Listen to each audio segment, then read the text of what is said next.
Isabela Reyes. Ang boses na yon, magaspang at tila nagmula pa sa ilalim ng lupa, ang pumutol sa katahimikan ng malawak na labi. Saglit na natigilan si Isabela sa kanyang paglalakad. Ang mga takong ng kanyang Christian Louboutin heels ay tumigil sa paggawa ng matalim na tunog sa makintab na sahig na granite. Sa harap niya, nakatayo si Lolo Ben, ang pinakamatandang janitor sa buong building. Nakayuko ito ng bahagya. Ang mga kamay ay mahigpit na nakahawak sa walis na para bang iyon ang bumubuhay sa kanya. "Sir?" Magalang niyang tanong, bagamat may bahid ng pagtataka. Sa 5 taon niya bilang isa sa mga top executive ng kumpanya, ngayon lang siya kinausap nito nang higit pa sa isang simpleng, "Good evening, ma'am." Dahan-dahang itinaas ni Lolo Ben ang kanyang ulo. Ang mga mata nito, sa kabila ng kulubot sa paligid, ay may kakaibang talas. Isang talas na hindi nababagay sa isang hamak na tagalinis. "Ma'am," nagsalita itong muli. Ang boses ay halos pabulong. "Huwag kang pipirma ng kahit ano nang hindi mo tinitingnan ang mga mata ng taong nag-aabot sa'yo." Napakunot ang noo ni Isabela. "Ano pong ibig niyong sabihin?" Ngunit hindi na sumagot si Lolo Ben. Muli itong yumuko at ipinagpatuloy ang pagwawalis na parabang walang nangyari. Parabang ang mga salitang binitiwan niya ay mga alikabok lamang na kailangan niyang tanggalin sa sahig. Naiwang tulala si Isabela. Sinubukan niyang baliwalain yon. Siguro ay pagod lang ang matanda. O baka naman napapanood lang nito sa teleserye.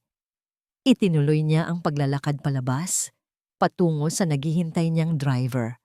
Ngunit habang binabagtas ng kanyang sasakyan ang EDSA, ang mga salita ni Lolo Ben ay umalingaw-ngaw sa kanyang isipan. "Huwag kang pipirma." Nang hindi mo tinitingnan ang mga mata. Pagdating niya sa kanilang penthouse sa tuktok ng isang nagtataasang gusali sa Makati, ang karangyaan ng lugar ay tila sumasampal sa kanya ng kalungkutan.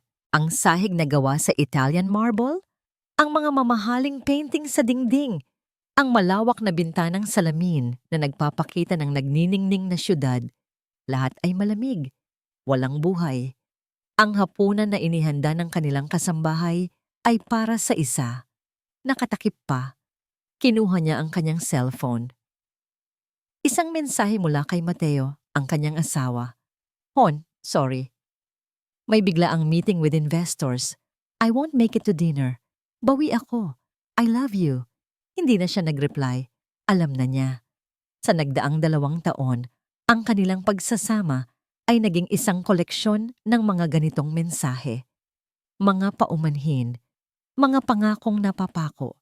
Ang dating nag-aalab na pagmamahalan ay naging isang malamig na abo na tinatangay na lang ng nakasanayan. Kinain niya ang kanyang hapunan sa katahimikan. Ang tanging naririnig niya ay ang mahinang ugong ng aircon at ang tunog ng kanyang kubyerto sa plato. Pagkatapos, umupo siya sa sala, binuksan ang TV, pero ang isip niya ay lumilipad. Naalala niya ang umaga. Nagmamadali siyang pumasok sa opisina nang harangin siya ni Mateo. May hawak itong folder.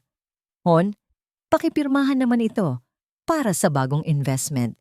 Super promising. Trust me," sabi nito, kasabay ng isang mabilis na halik sa kanyang pisngi.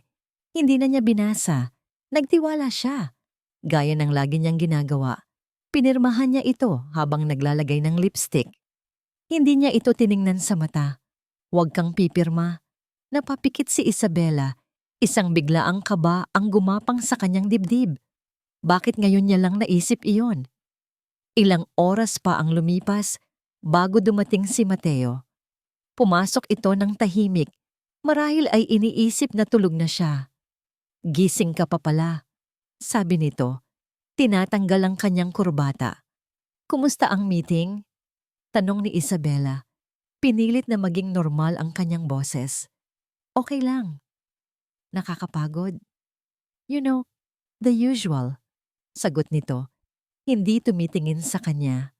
Ang atensyon nito ay nasa cellphone. Tumayo si Isabela at lumapit dito. "Mateo." "Hmm?" "Tingnan mo ako." Saglit na nagulat si Mateo sa kanyang tono. Dahan-dahan, itinaas nito ang kanyang tingin mula sa cellphone. Ngunit bago pa man magtagpo ang kanilang mga mata, mabilis itong umiwas. Tumingin ito sa TV, sa mamahaling relos sa kanyang braso, kahit saan, huwag lang sa kanya. Pagod na talaga ako, Isabela. Matutulog na ako, sabi nito, at mabilis na tinalikuran siya para pumasok sa kanilang silid. Naiwan siyang nakatayo sa gitna ng malawak na sala. Ang kaba sa kanyang dibdib ay lumalaki, nagiging isang halimaw na unti-unting lumalamon sa kanya.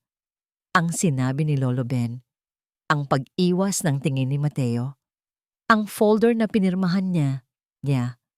Humiga siya sa kama, ngunit hindi siya dinalaw ng antok.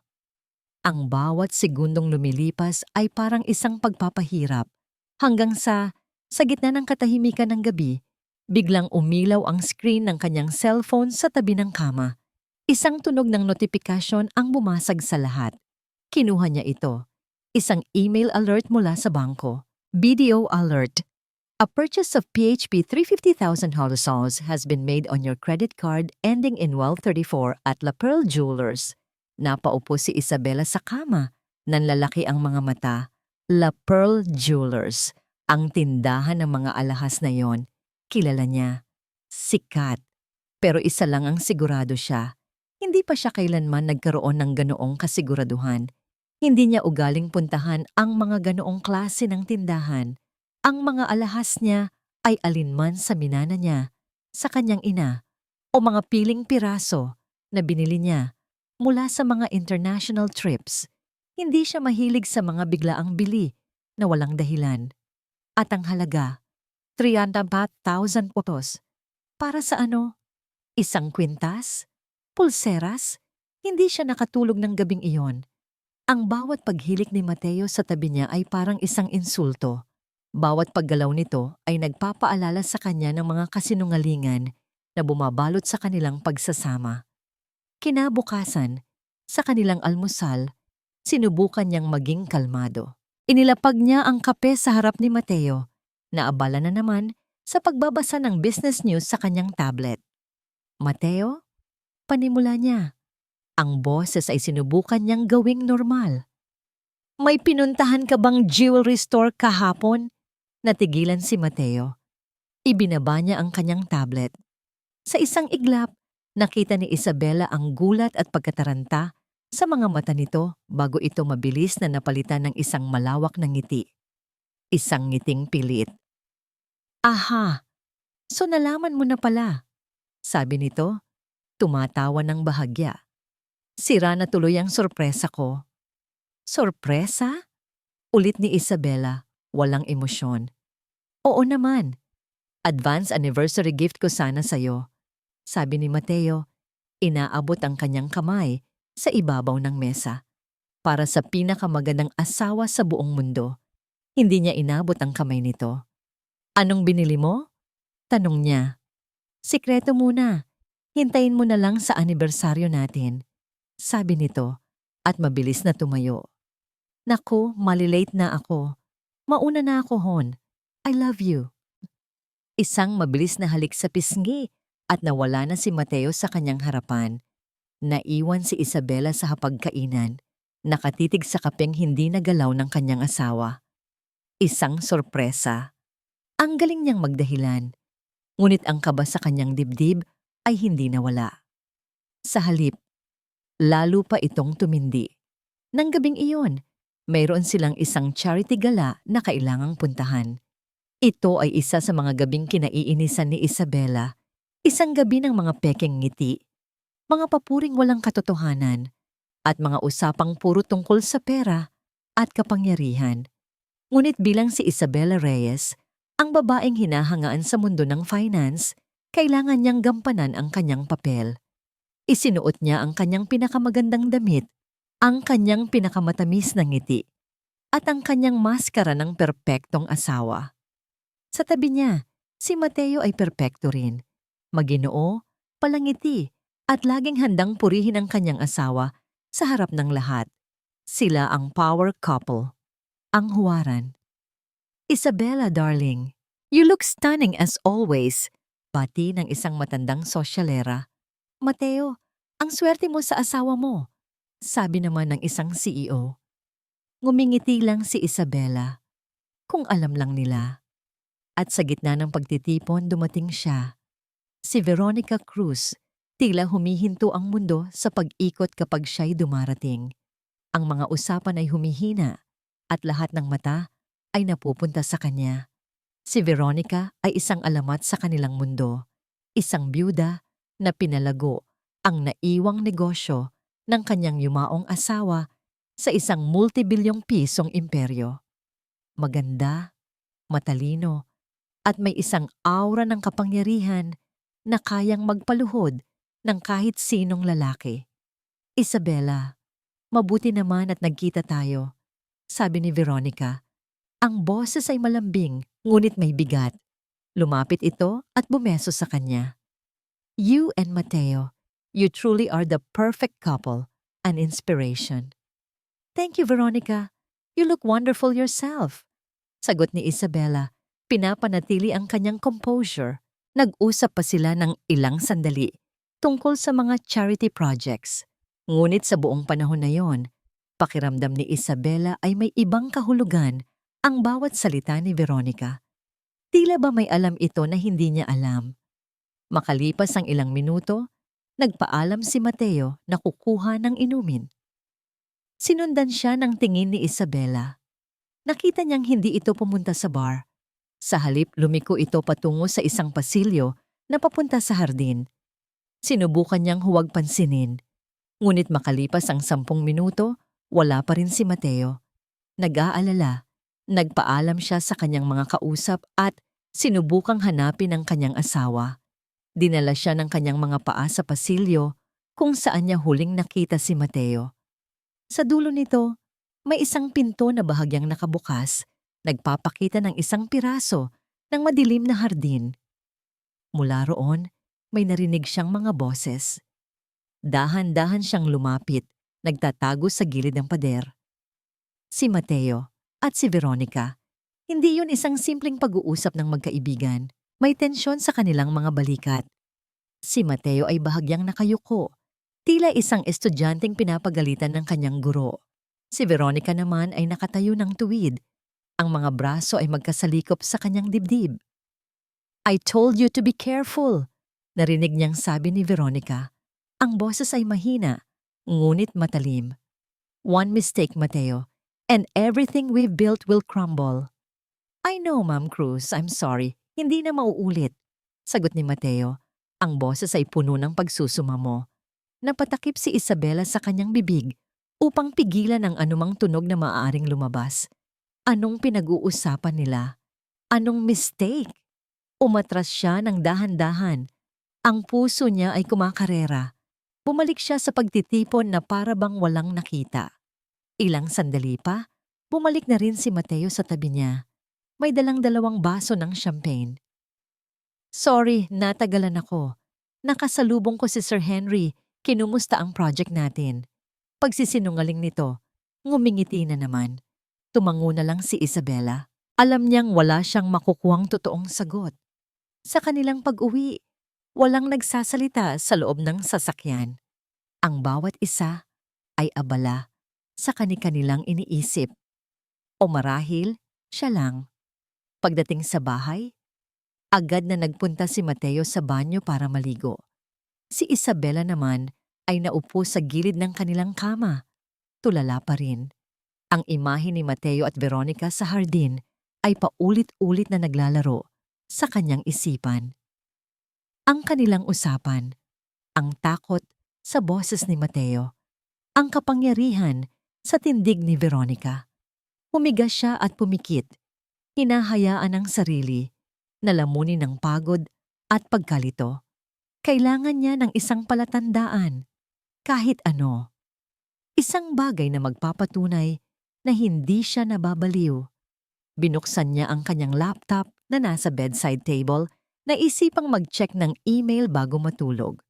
Binuksan niya ang kanyang personal na email account. Karamihan ay spam at mga newsletter. Ngunit may isang email na nakaagaw ng kanyang pansin. Galing ito sa isang email address na puro numero at letra. Walang subject. Dahil sa kuryosidad, binuksan niya ito. Ang laman ng email ay hindi mga salita, hindi isang larawan, isang linya lang ng text, isang address. No. 8 Acacia Avenue, Dasmariñas Village, Makati. Walang pangalan, walang paliwanag, isang address lang. Tinitigan ni Isabela ang mga letrang yon sa screen ng kanyang laptop hanggang sa magsimula itong manlabo sa kanyang paningin. Dasmariñas Village, isa sa pinaka-eksklusibo at pinakamahal na lugar sa buong Pilipinas. Isang lugar kung saan ang mga pader ay mas mataas at ang mga sikreto ay mas malalim. Ano ang mayroon doon? Sino ang nagpadala nito? At bakit? Alam niyang may dalawa siyang pagpipilian. Ang una ay balewalain ang email. Ituring itong isang masamang biro, isang spam na nagkataon lang. Pilitin ang sariling maniwala sa mga kasinungalingan ni Mateo at ipagpatuloy ang kanilang perpektong buhay. Ang pangalawa ay alamin ang katotohanan kahit gaano pa ito kasakit. Kinaumagahan, ginising niya si Mateo nang may ngiti sa kanyang labi. Isang nangiting hindi umabot sa kanyang mga mata.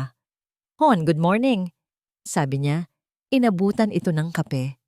"I have to tell you something. Bigla ang pinapapunta ako ng board sa Cebu.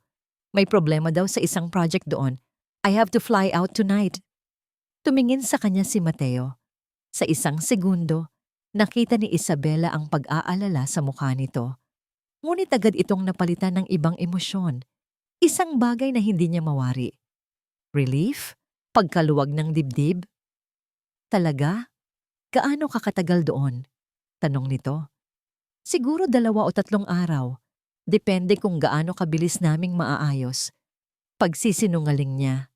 Ramdam niya ang pait sa kanyang dila. "Okay. Sayang naman, may dinner pa naman sana tayo bukas," sabi ni Mateo. "Pero sige, trabaho yan eh. Mag-iingat ka dun ha. Tawagan mo ako agad pagdating mo." Niyakap siya nito at hinalikan. Isang halik na malamig, walang pakiramdam. At sa buong panahon na yon, hindi na naman ito tumingin ng diretso sa kanyang mga mata. Buong araw sa opisina, hindi mapakali si Isabela.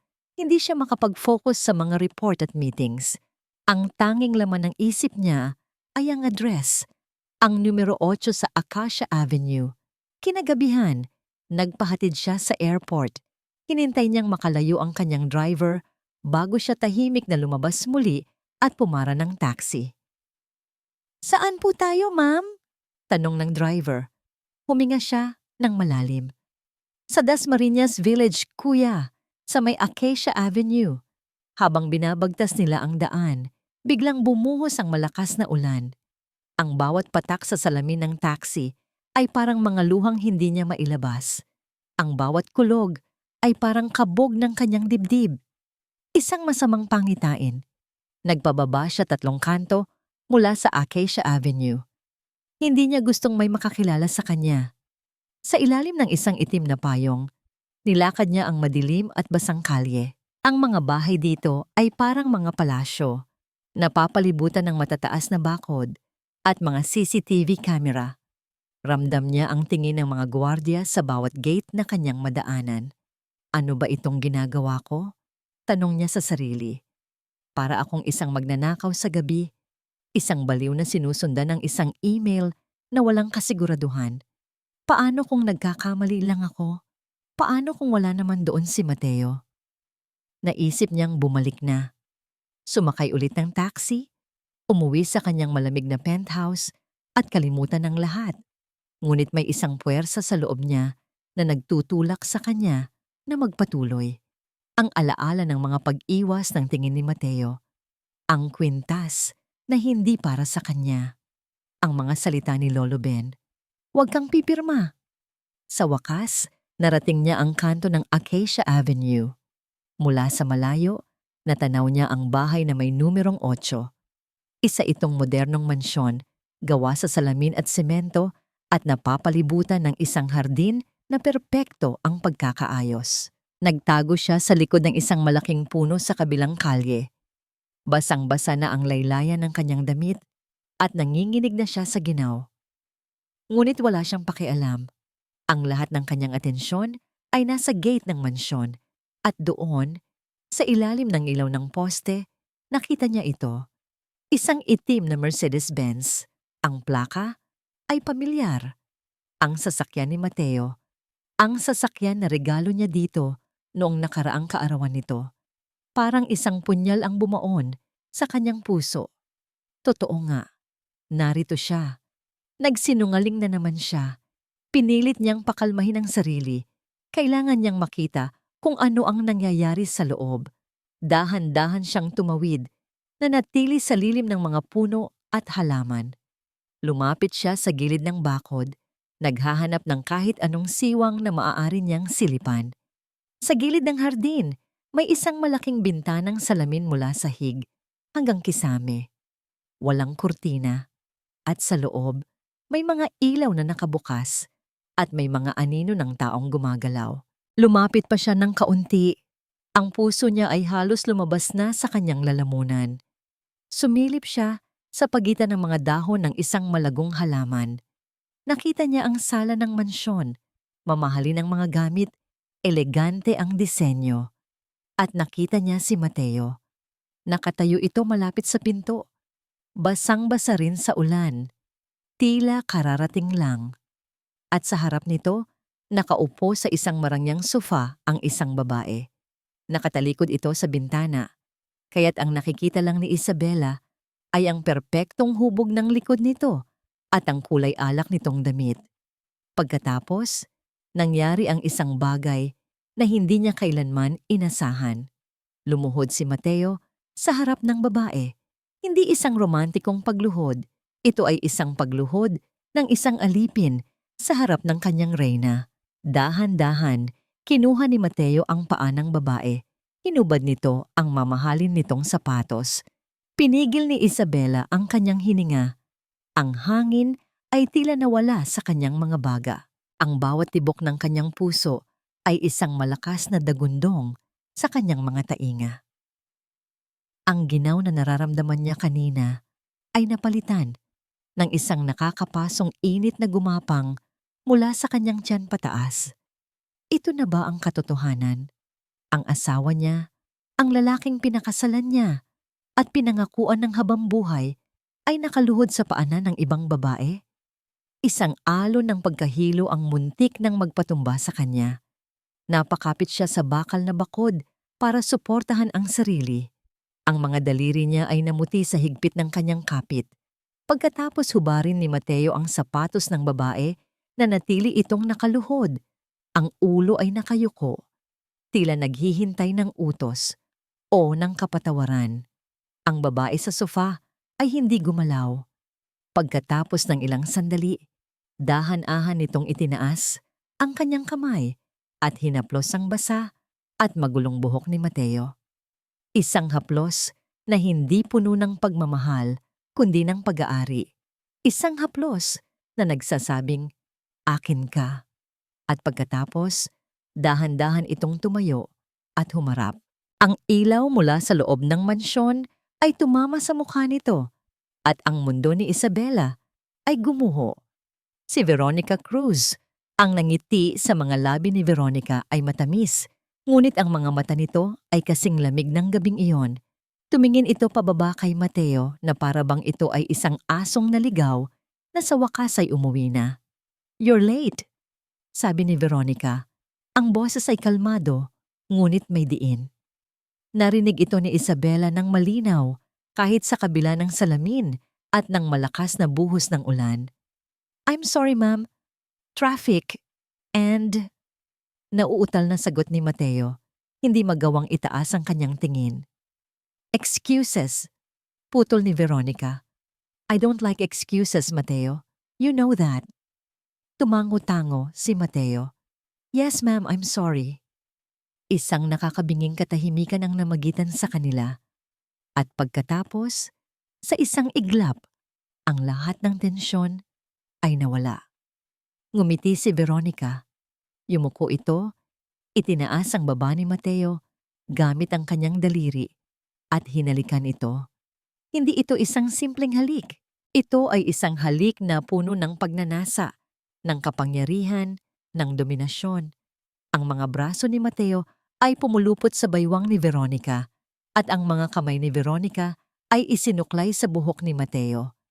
Sila'y naging isang anino sa ilalim ng ilaw, dalawang katawan na nag-aalab sa kasalanan. Hindi na kinaya ni Isabela. Tumalikod siya, ang mga luha ay bumuhos mula sa kanyang mga mata, humahalo sa ulan sa kanyang muka. Hindi niya alam kung saan siya pupunta. Ang tanging alam niya ay kailangan niyang makalayo. Nagsimula siyang maglakad, pagkatapos ay tumakbo. Ang mga takong ng kanyang sapatos ay lumilikha ng tunog sa basang kalsada. Wala siyang pakialam kung may makakita sa kanya. Wala siyang pakialam kung madapa siya. Ang sakit. Ang sakit na nararamdaman niya ay hindi maipaliwanag. Hindi ito simpleng galit o lungkot. Ito ay isang ganap na pagkawasak. Parang pinunit ang kanyang pagkatao sa gitna. Ang lalaking kasama niya sa kama, gabi-gabi. Ang lalaking sinasabihan niya ng, I love you, araw-araw. Ang lalaking pinagkatiwalaan niya ng kanyang pera, ng kanyang reputasyon, ng kanyang puso. Lahat ay isang kasinungalingan. Sila ni Veronica. Hindi lang ito tungkol sa negosyo. Hindi lang ito tungkol sa isang proyekto. Ito ay isang relasyon. Isang maruming relasyon na itinayo sa likod niya. Siya ang ginawang tanga. Ang asawa. Ang palamuti sa braso ni Mateo habang ang puso at kaluluwa nito ay nasa iba. At si Veronica. Ang babaeng ngumingiti sa kanya sa mga pagtitipon. Ang babaeng tumatawag sa kanilang perfect couple. Isang ahas. Isang demonyo na nag-aanyong anghel. Nakakita siya ng isang taxi sa dulo ng kalye. Pinara niya ito. Saan po tayo, ma'am? Tanong ng driver, nag-aalala sa itsura niya. Hindi siya makapagsalita. Humihikbi lang siya. Nanginginig ang buong katawan. Nang sa wakas ay may lumabas na salita sa kanyang bibig. Ito'y halos pabulong. Kahit saan. Nagpaikot-ikot sila sa Makati. Ang mga nagniningning na gusali na dati simbolo ng kanyang tagumpay ay ngayon tila mga multo na nanunukso sa kanya. Ang bawat billboard, bawat ilaw ay sumisigaw ng kanyang kabiguan. Sa gitna ng kanyang pag-iyak, biglang nag-ring ang kanyang cellphone. Ang pangalan ni Mateo ay lumabas sa screen. Tinitigan niya ito. Ang galit ay nagsimulang pumalit sa kanyang kalungkutan. Pinindot niya ang answer button, ngunit hindi siya nagsalita. Hon? Nakarating ka na ba ng Cebu? Bakit hindi ka tumatawag? Tanong ni Mateo sa kabilang linya. Ang boses nito ay puno ng pag-aalala. Isang pekeng pag-aalala. Humigpit ang hawak ni Isabela sa kanyang cellphone. Kumusta ang flight mo? Okay ka lang ba? I miss you, hon. Sana nandito ka. Patuloy nito. Hindi na niya napigilan ang sarili. Really, Mateo? Sagot niya. Ang boses ay nanginginig sa galit. You miss me? Natahimik si Mateo sa kabilang linya. Marahil ay nagulat sa tono niya. Isabela, may problema ba? Problema? Wala naman. Sarkastiko niyang sabi. I'm just enjoying the view. Ang ganda pala ng view mula sa Acacia Avenue. Isang nakakabinging katahimikan. Narinig ni Isabela ang biglaang pagbilis ng paghinga ni Mateo. Anong sinasabi mo? Anong Acacia Avenue? Oh, you know, sabi ni Isabela, ang bawat salita ay parang lason. Number 8, ang ganda ng mansyon. At ang ganda rin ng may-ari. Patay na katahimikan. At pagkatapos, click! Ibinaba ni Mateo ang telepono. Napahagulhol si Isabela. Ngayon, alam na niya. At alam na ni Mateo na alam na niya. Tapos na ang laro. Nang medyo kumalma na siya, sinabi niya sa taxi driver na ihatid siya sa kanyang opisina. Ayaw niyang umuwi sa kanilang bahay. Hindi niya kayang makita ang mukha ni Mateo. Hindi ngayong gabi. Pagdating sa opisina, Tahimik at madilim ang lahat. Pumasok siya sa kanyang kwarto, nilak ang pinto, at naupo sa kanyang silyang umiikot. Tumingin siya sa labas ng bintana. Ang ulan ay tumila na.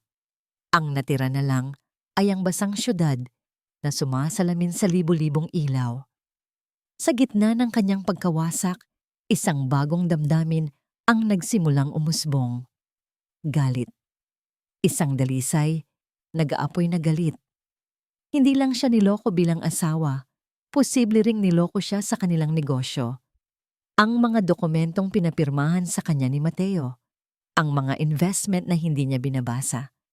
Ang pag-iwas nito ng tingin, ang mga salita ni Lolo Ben ay bumalik na naman. Tumayo siya. May kailangan siyang gawin. Hindi siya maaaring manatiling biktima.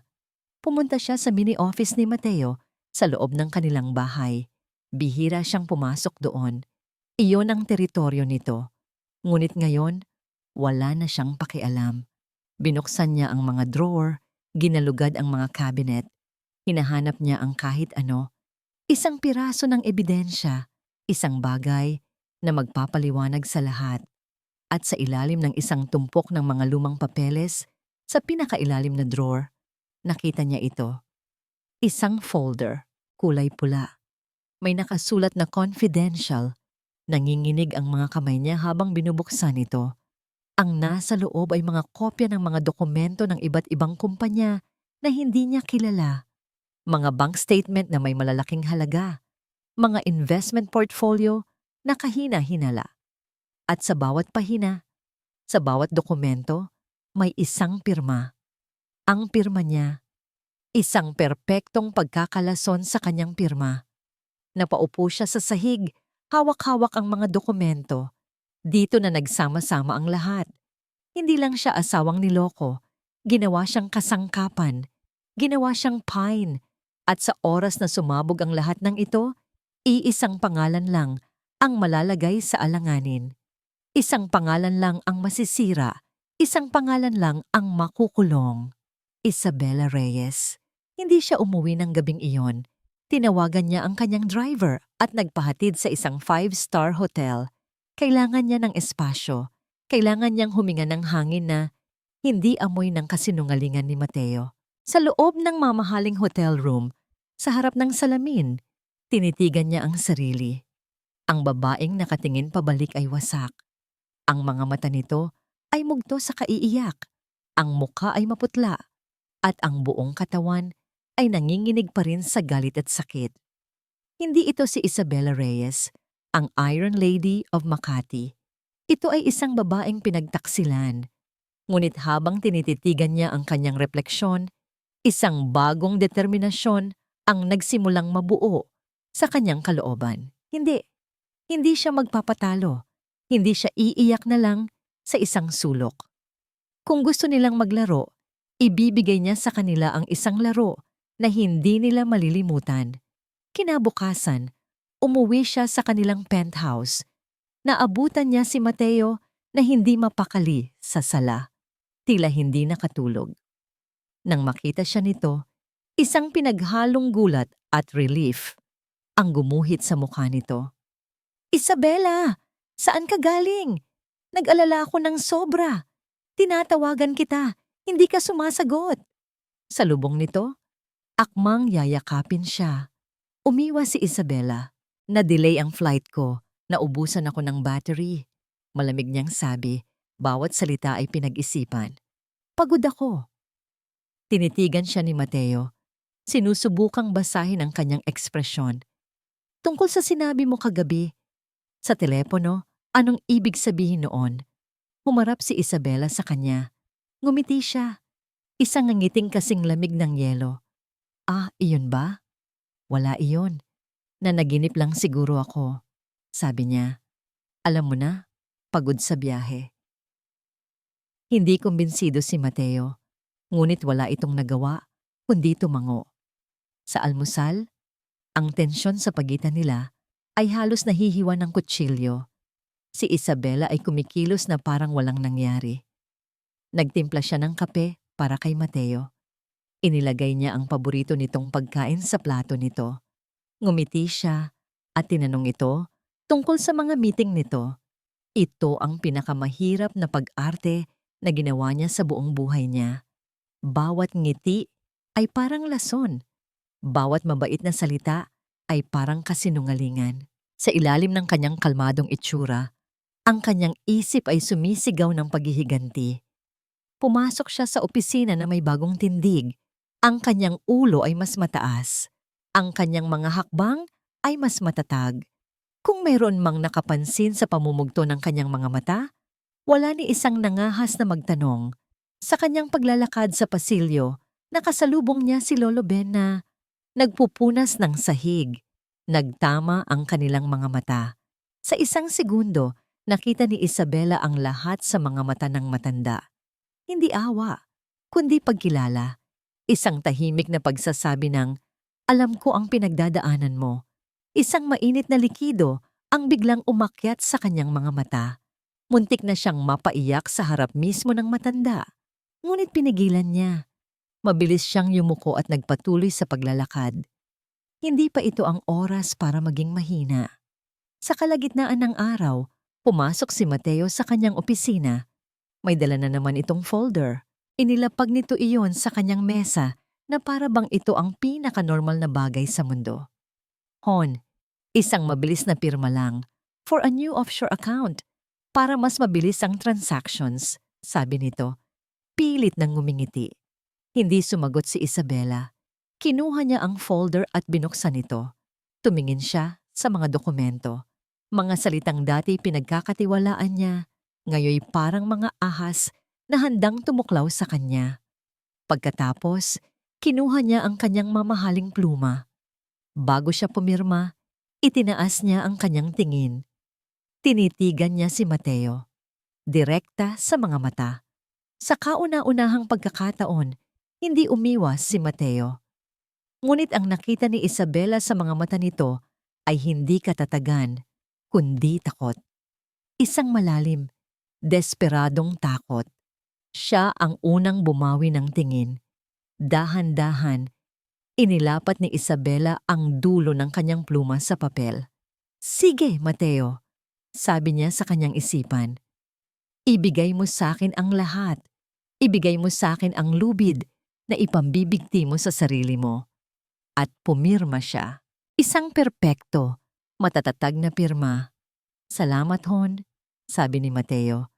At mabilis na kinuha ang folder at lumabas ng kanyang opisina. Buong hapon, nagkunwari si Isabela na abala sa trabaho. Ngunit ang totoo, pinaplano na niya ang kanyang susunod na hakbang. Kailangan niya ng tulong. At iisang tao lang ang nasa isip niya. Hinintay niyang mag-alisan ang lahat ng empleyado. Hinintay niyang ang naglalakihang mga sahig ng kanilang kumpanya ay mabalot na muli sa katahimikan.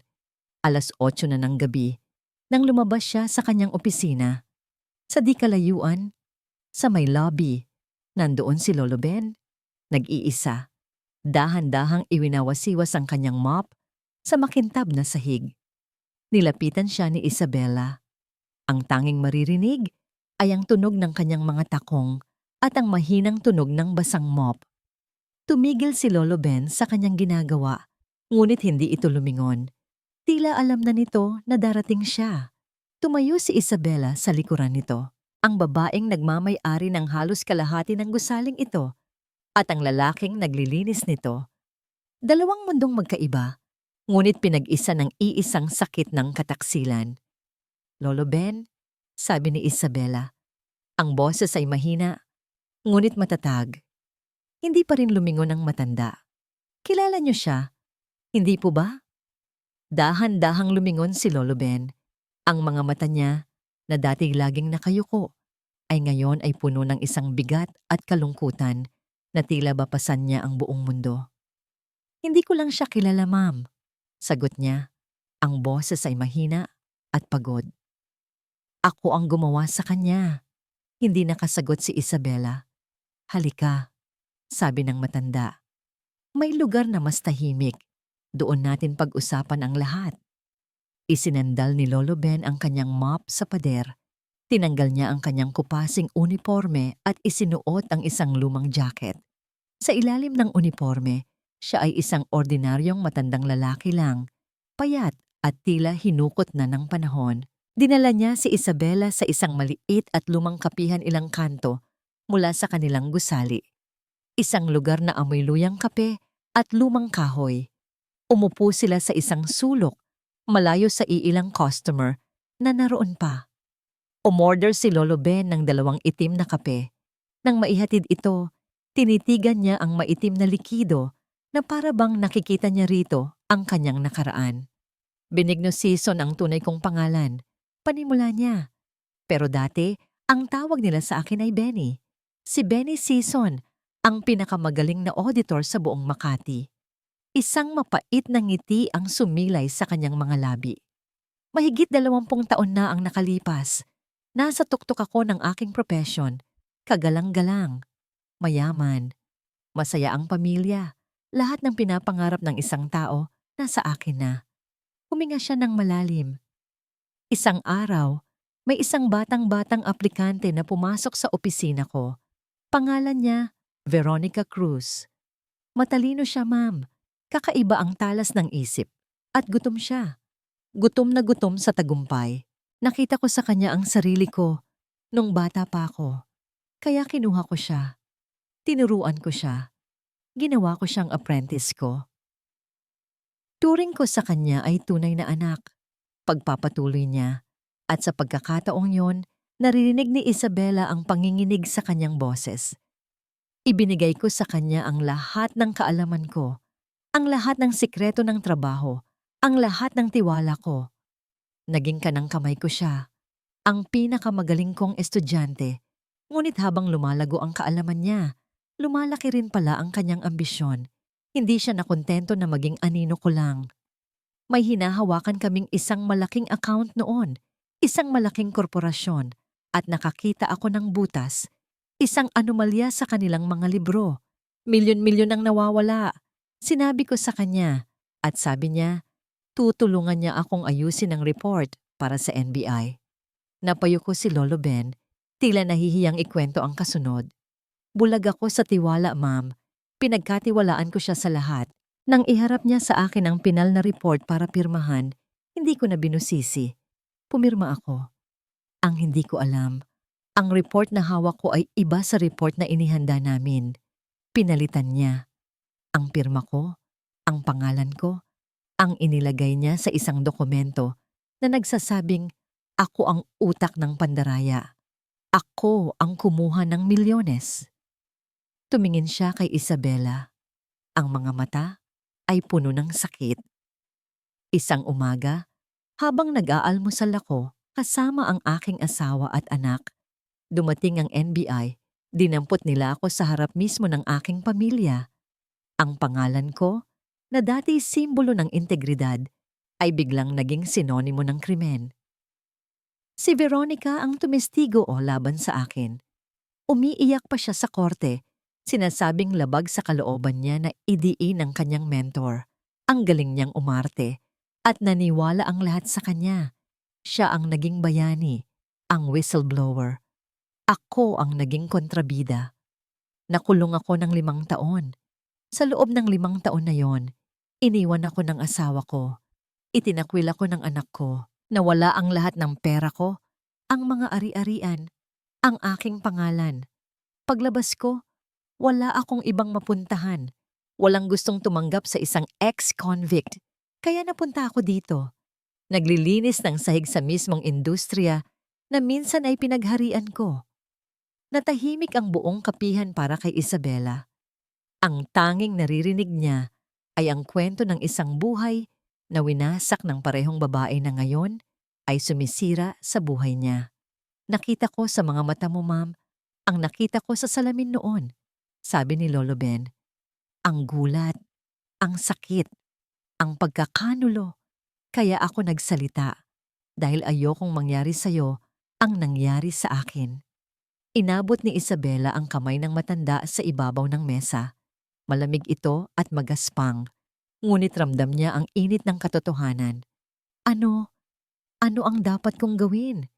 Tanong ni Isabela, ang boses ay basag. Umiling si Lolo Ben. Hindi mo siya matatalo sa laro niya. Masyado siyang makapangyarihan. Masyadong malinis magtrabaho.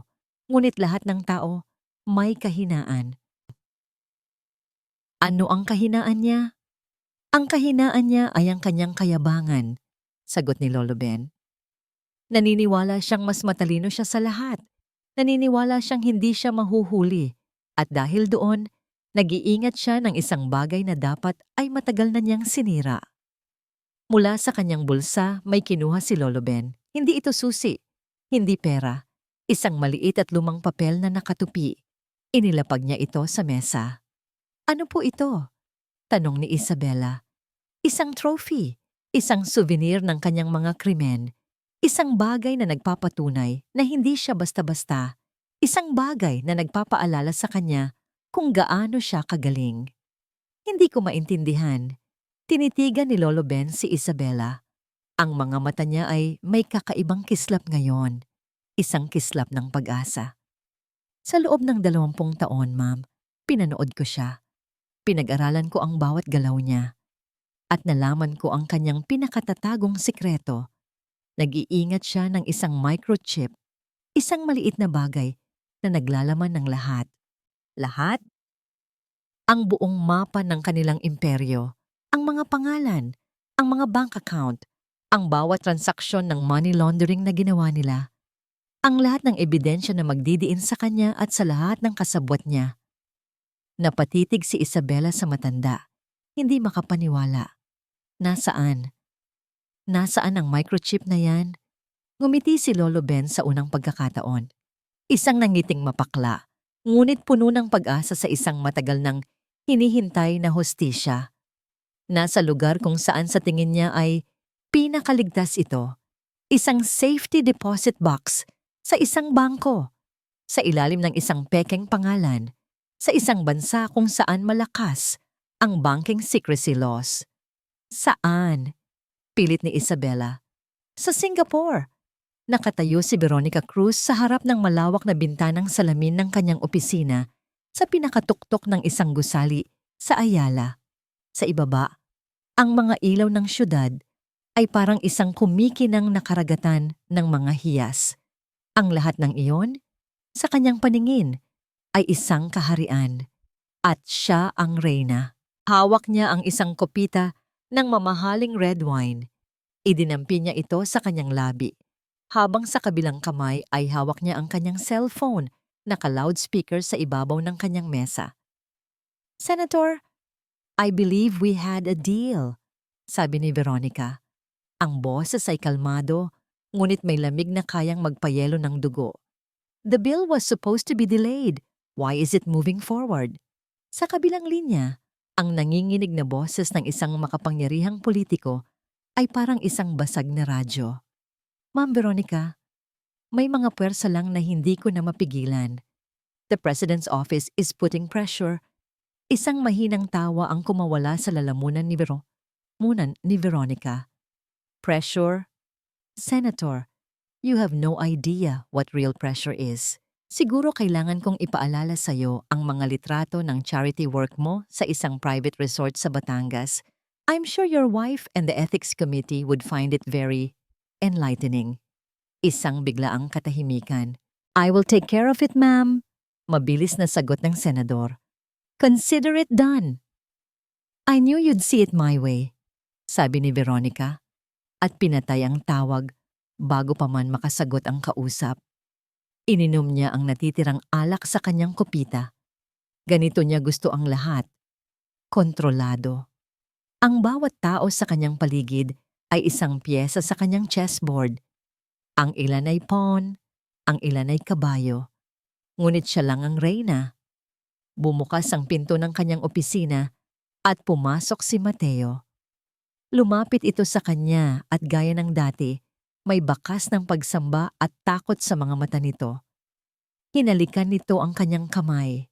Tapos na ang lahat ng pinapagawa mo, sabi ni Mateo. Good, sagot ni Veronica. Hinahaplos ang panga nito. You're a very good boy, Mateo. You do everything I say. Ngumiti si Mateo, isang nangiting tila asong nasiyahan sa papuri ng kanyang amo. Gagawin ko ang lahat para sa'yo.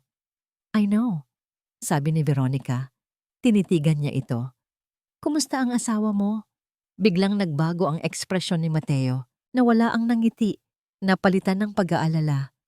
Hindi ko alam. Kakaiba siya nitong mga nakaraang araw. Tahimik, laging malamig. Pero wala naman siyang sinasabi. Kumunot ang noo ni Veronica. Ang katahimikan. Mas kinatatakutan niya ang katahimikan ng isang taong matuwid kaysa sa sigaw nito. Ang sigaw ay emosyon. Ang katahimikan ay pagpaplano. Sinabi ko na sa'yo na mag-ingat ka, sabi niya. Ang boses ay tumigas. Isang pagkakamali mo lang sa harap niya. Wala siyang alam. Sigurado ako. Mabilis na depensa ni Mateo. Hindi siya sinagot ni Veronica. Sa halip, lumakad siya pabalik sa kanyang mesa at may kinuha. Isang naka-frame na litrato, isang society picture na kuha mula sa huling charity gala. Sa litrato, magkatabi si Isabela at Mateo, ang perpektong mag-asawa, nakangiti sa kamera. Tingnan mo siya, Mateo, sabi ni Veronica. Ipinapakita ang litrato. Si Saint Isabela ng Makati. Ang babaeng hindi kayang gumawa ng mali. Ang tingin niya sa mundo ay itim at puti lang, ang mga taong tulad niya. Sila ang pinakadelikado dahil naniniwala silang nasa panig nila ang tama. Hinahamak niya ang mga taong tulad ni Isabela, mga taong nabubuhay sa pagkukunwari ng moralidad. Para sa kanya, iisa lang ang batas sa mundong ito. Ang batas ng mas malakas. May biglang tumunog sa kanyang isa pang cellphone, ang teleponong para lang sa mga pinaka-confidential niyang transaksyon. Kinuha niya ito, isang mensahe.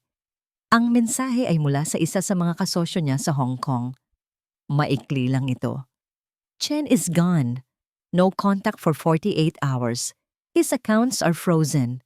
Biglang nanlamig ang buong katawan ni Veronica. Si Chen, isa sa mga pinakamahalaga niyang tagalaba. Imposibleng basta na lang itong mawala. May mali. Isang malaking pagkakamali. May isang bagay na gumagalaw sa dilim na hindi niya nakikita. Ang isip niya ay mabilis na bumalik kay Isabela. Sa biglaang pagbabago nito, sa kakaibang katahimikan nito, Mateo, umuwi ka na. Utos niya, hindi inaalis ang tingin sa cellphone. Huwag kang aalis sa tabi niya. I-report mo sa akin ang bawat galaw niya. Bawat paghinga niya. Maliwanag? Oo, ma'am, sagot ni Mateo. At mabilis na lumabas. Nang mag-isa na lang siya, kinuha ni Veronica ang kanyang telepono at tinawagan ng hepe ng kanyang security team. Gusto kong may mga matang nakabantay kay Isabela Reyes. Malamig niyang utos. 24 hours a day. Gusto kong malaman kung saan siya pupunta. Sino ang kanyang kakausapin, kahit ano ang kanyang bibilhin sa convenience store. Understood? Yes, ma'am. Sagot sa kabilang linya. Pagkatapos ng tawag, naupo si Veronica sa kanyang silyang parang trono. Tinitigan niyang muli ang litrato ni na Isabela at Mateo. Inabot niya ito at gamit ang kanyang mahabang kuko, marahan niyang ginuhitan ang mukha ni Isabela. Isang ngiting demonyo ang sumilay sa kanyang mga labi. Kung may binabalak ka man, Isabela, sabi niya sa kanyang isipan, sisiguraduhin kong hindi mo na masisilayan pa ang umaga. Kinagabihan, habang nag-iisa siya sa kanyang mansyon sa Dasmariñas Village, muling tumunog ang kanyang pribadong telepono. Ang security head niya. Ma'am, may balita po ako. What is it? May isang segundong pag-aatubili sa kabilang linya. Si Isabela Reyes, bumili po ng one-way ticket papuntang Singapore. Ang flight niya ay bukas ng gabi. Ang pagbili ng ticket papuntang Singapore ang pinakamadali at kasabay nito, ang pinakamahirap na desisyon na ginawa ni Isabela. Madali. Dahil alam niyang ito na ang tanging paraan. May hirap dahil sa bawat pagpindot niya sa kanyang laptop, pakiramdam niya ay humahakbang siya palapit sa isang bangin na walang kasiguraduhan kung mayroon bang sasalubong sa kanya sa ibaba. Kinagabihan, Sa hapunan, ibinagsak niya ang balita kay Mateo. "Aalis ako bukas," sabi niya habang hinihiwa ang kanyang steak. "Pupunta akong Singapore." Napatigil sa pagsubo si Mateo. Ang tinidor nito ay nanigas sa ere. "Singapore? Bakit? Bakit?" "May kailangan akong asikasuhin. Isang biglaang investment opportunity." Pagsisinungaling ni Isabela. Inuulit ang mga dahilan na madalas gamitin ni Mateo laban sa kanya. Hindi pwedeng palampasin. Tinitigan siya ni Mateo. Ang mga mata nito ay puno ng pagtataka at takot. Alam na ni Isabela ngayon na ang takot na yon ay hindi para sa kanya, kundi para sa kanilang mga sikreto. "Hindi ka pwedeng umalis," sabi ni Mateo. Ang boses ay mas mahigpit kaysa sa dati. May dinner date tayo bukas. Nakalimutan mo na ba?" Napangiti si Isabela ng mapait. "Dinner date? Mateo, sa loob ng 1 taon, ngayon mo lang ulit nabanggit ang mga salitang yan." "Kaya nga, para makabawi ako sa'yo." Pilit ni Mateo. Inaabot ang kamay nito sa ibabaw ng mesa. "Please, Isabela, huwag ka nang umalis. Stay here with me. I-cancel mo na lang yan." Ang pagmamakaawa sa boses nito ay parang tunog ng isang sirena na nagbababala ng panganib. Alam ni Isabela na hindi ito paglalambing. Ito ay isang desperadong pagtatangka na ikulong siya. Napigilan siya sa pag-alam ng katotohanan. Utos ni Veronica. "Hindi pwede, Mateo. Importante ito." Matigas niyang sabi, hindi inaabot ang kamay nito. Nawala ang pagmamakaawa sa mukha ni Mateo. Napalitan ito ng galit. Ang tunay na kulay nito ay lumalabas na. "Importante? Mas importante pa kaysa sa akin? Sa pamilya natin?" Sigaw nito. Ang boses ay umalingaw-ngaw sa kanilang malawak na dining hall. "Lagi ka na lang ganyan. Puro trabaho. Puro pera. Hindi mo na ba ako iniisip? Hindi mo na ba ako mahal?" Kung sa ibang pagkakataon, baka nasaktan si Isabela sa mga salitang yon. Ngunit ngayon, ang tanging nararamdaman niya ay pagkasuklam. Ang kapal ng mukha niyang magsalita ng pagmamahal. Ang kapal ng mukha niyang isumbat ang pamilyang siya mismo ang sumira. Tumayo si Isabela. "Tapos na akong kumain," sabi niya, at tinalikuran ito. Sinundan siya ni Mateo papasok sa kanilang silid. Habang nag-iimpake si Isabela, patuloy ito sa pagsasalita. Sinubukan niya ang lahat. Paglalambing, panunumbat, pagbabanta. "Isabela, makinig ka sa akin. Delikado ang mag-isa sa ibang bansa." "Hindi ako natatakot. Paano kung may mangyari sa'yo? Kaya kong alagaan ang sarili ko." "Hindi! Hindi kita papayagan!" Sigaw nito at biglang hinablot ang braso niya. Mahigpit, masakit. Sa kauna-unahang pagkakataon, nakita ni Isabela ang isang uri ng karahasan sa mga mata ni Mateo na hindi niya pa nakikita dati. Ang desperasyon ay ginagawa na siyang isang halimaw. Hinarap niya ito, walang takot sa kanyang mukha. "Bitawan mo ako, Mateo," sabi niya. Ang boses ay kalmado ngunit may bigat na parang bakal. Nagulat si Mateo sa kanyang reaksyon. Dahan-dahan itong binitawan ang kanyang braso. "Kung susubukan mo akong pigilan," pagpapatuloy ni Isabela, "sisiguraduhin kong pagsisisihan mo." Tinalikuran niya ito at ipinagpatuloy ang pag-iimpake. Talunan, naupo na lang si Mateo sa gilid ng kama. Ang mukha ay nakasubsob sa kanyang mga palad. Ang laro ng pusa at daga ay nagpapatuloy, ngunit sa pagkakataong ito, hindi sigurado ni Isabela kung sino ang pusa at kung sino ang daga. Kinagabihan, habang papunta na siya sa airport, ramdam na ramdam ni Isabela ang mga matang nakamasid sa kanya. Sa bawat paghinto nila sa traffic light, tumitingin siya sa salamin sa gilid at laging may isang itim na kotse na hindi nalalayo sa kanila. Mga tao ni Veronica. Pinakakalma niya ang kanyang sarili. Bahagi ito ng plano. Alam niyang mangyayari ito. Sa airport, Habang naglalakad siya papasok sa departure area, ramdam niya pa rin ang kanilang presensya. Dalawang lalaking naka-plain clothes na kunwari mga pasahero rin, ngunit ang mga mata ay laging nasa kanya. Nag-check-in siya, dumaan sa immigration. Bawat hakbang ay tila dinadala siya palayo sa kanyang dating buhay at palapit sa isang madilim na hinaharap. Nang makaupo na siya sa waiting area, malapit sa kanyang boarding gate, kinuha niya ang kanyang telepono. Nagkunwari siyang naglalaro, ngunit ang totoo, binuksan niya ang isang secure messaging app na ipinayo sa kanya ni Lolo Ben. Nag-type siya ng isang maikling mensahe sa isang numerong hindi nakasave sa kanyang contacts. Nakasunod sila sa akin, 2 tao. Ilang segundo lang may reply. Alam namin, magpatuloy ka lang sa plano. Mag-ingat ka. Huminga siya ng malalim. Hindi siya nag-iisa. Nang tinawag na ang kanyang flight, tumayo na siya at pumila. Bago siya pumasok sa gate, lumingon siya. Nakita niya ang 2 lalaki na nakatayo sa di kalayuan. Pinapanood siya. Hindi na nila kailangang magtago. Habang naglalakad siya sa tube, papasok sa eroplano, biglang nag-vibrate ang kanyang cellphone. Isang mensahe mula sa isang numerong hindi niya kilala. Binuksan niya ito. Hindi ito text, isang litrato. Ang litrato ay kuha sa isang madilim na eskinita. Nakatalikod si Lolo Ben, ngunit kilala niya ang postura nito.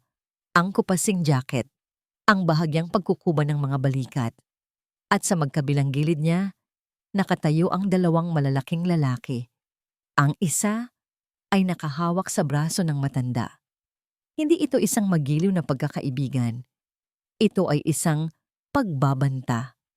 Ang kanilang mga mukha ay nasa dilim, ngunit ang kanilang intensyon ay kasing liwanag ng araw. Isang mensaheng walang salita, ngunit sumisigaw ng panganib. Alam namin kung sino ang kasama mo.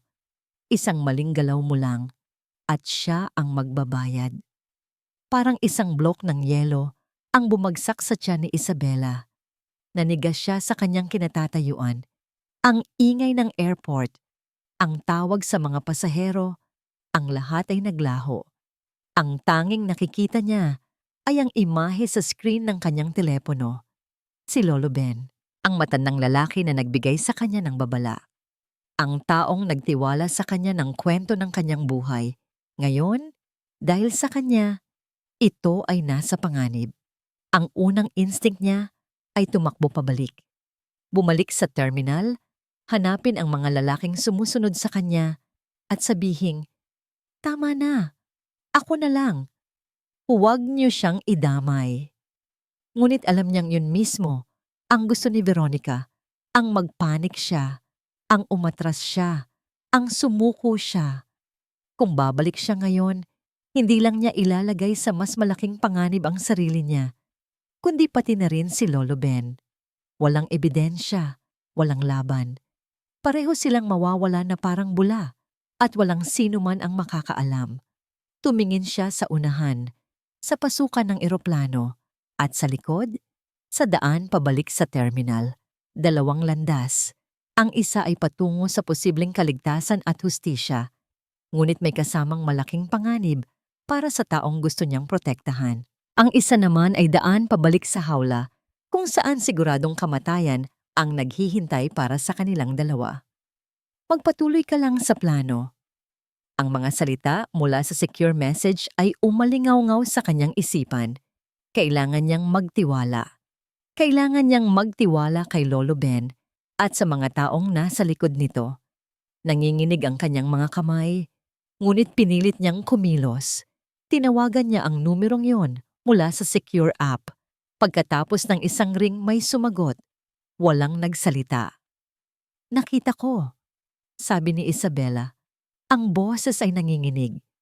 "Ang litrato. Si Lolo Ben. Kailangan niyo siyang tulungan." Isang sandaling katahimikan. "Nakatutok kami sa kanya, ma'am." Sagot ng boses sa kabilang linya. Isang boses na kalmado at propesyonal. "Panakot lang yan. Alam nilang hindi nila siya pwedeng galawin ng hayagan. Sumakay na kayo sa eroplano. Ito na ang pinakamahalagang bahagi. Huwag kayong aatras. Humigpit ang hawak ni Isabela sa telepono. Pangako? Pangako, ma'am. O, magtiwala kayo. Ibinaba niya ang tawag. Huminga siya ng malalim. Isang hininga na puno ng takot, pag-aalinlangan, at isang maliit na butil ng pag-asa. Itinuloy niya ang paglalakad, papasok sa eroplano. Ang bawat hakbang ay isang pagpili. Pinipili niyang magtiwala. Pinipili niyang lumaban. Nang makita niya ang kanyang upuan sa business class, naupo siya at isinandal ang ulo sa bintana. Habang dahan-dahang gumagalaw ang eroplano, palayo sa gate, pinanood niya ang mga ilaw ng NEA na unti-unting lumalayo. Parang lumalayo na rin siya sa kanyang buong buhay. Sa loob ng eroplano, hindi siya mapakali. Hindi siya kumain. Hindi siya nanood ng pelikula. Ang isip niya ay lumilipad sa dalawang lugar. Sa madilim na eskinita kung nasaan si Lolo Laben at sa Singapore kung saan naghihintay ang isang microchip na maaaring maging susi sa lahat. Sinubukan niyang ipikit ang kanyang mga mata, ngunit ang imahe ni Lolo Ben na hawak ng dalawang lalaki ay paulit-ulit na bumabalik. Napatingin siya sa kanyang paligid. Ang ibang mga pasahero ay natutulog. Ang iba'y nagbabasa. Mga ordinaryong tao na may ordinaryong problema. Hindi nila alam na ang babaeng katabi nila ay nasa gitna ng isang digmaan. Naalala niya ang mga masasayang araw nila ni Mateo. Ang kanilang kasal, ang kanilang mga unang taon, ang mga pangako, ang mga pangarap. Totoo ba ang lahat ng yon? O bahagi lang ng isang mahabang pagkukunwari? Ang sakit ay bumalik, ngunit ngayon ay may kasama na itong galit. Galit hindi lang kay Mateo at Veronica, kundi pati na rin sa sarili niya. Paano siya naging ganito kabulag?